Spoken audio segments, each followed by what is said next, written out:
Bismillahirrahmanirrahim. Alhamdulillah.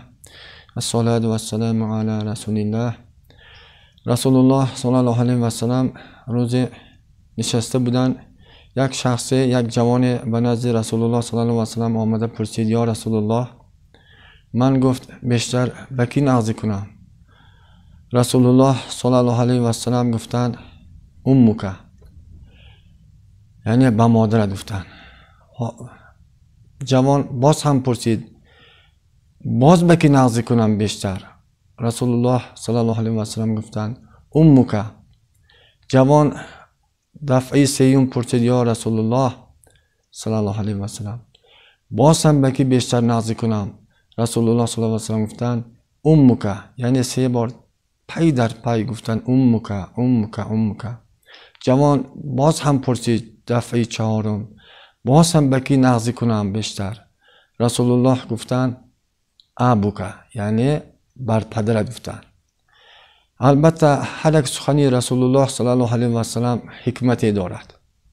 صحابه ها از رسول الله صلی الله علیه و سلم پرسیدند یا رسول الله چی حکمتی دارد که شما 3 بار پی در پی امک امک امک، یعنی بر مادرت نازی کن بر مادرت نازی کن بر مادرت نازی کن گفتید و 4م بر پدرت گفتید؟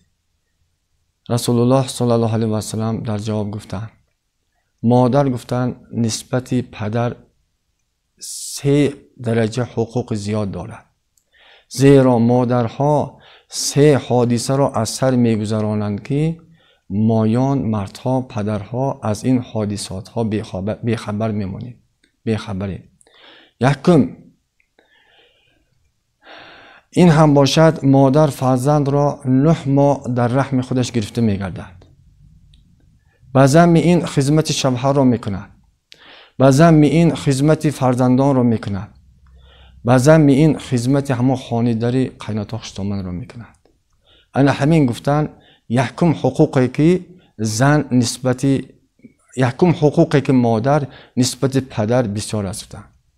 دوم حادثاتی که زنها از سرشان میگذرانند این هم باشد ولادت فرزند. فرزند تولد کردن این خیلی یک کاری مشکل بوده است. این را فقط زنها از سرشان میگذراندند. این درد را فقط زنها میدونستند، مردها از این کارها بیخبر بودند. برای همین در شریعت اگر مبادا یگان زن در وقت ولادت فرزند وفات کرده ماند، حکم شریعت همین هست که همون زن شهید می رود. برای همین رسول الله صلی الله علیه و سلم که این هم دوم حق زن، دوم حقوق مادر نسبت پدر زیاد است. 3م این هم باشد گفتند رسول الله صلی الله علیه و سلم مادر 2 ماه موافق شریعت 2 سال فرزند را میمکند، مینوش از پستان خودش میمکاند که این هم فقط مادرها این واقعه از سرشان میگذرانند، پدرها از این کار بیخبرند.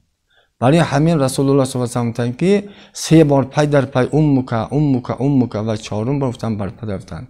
برای همین رسول الله صلی الله علیه و سلم که الجنة تحت اقدام الامهاتها، شما جنت را گفتند فرزند را از اطراف نکابید، جنت گفتند در زیر پای مادراتان گفتند.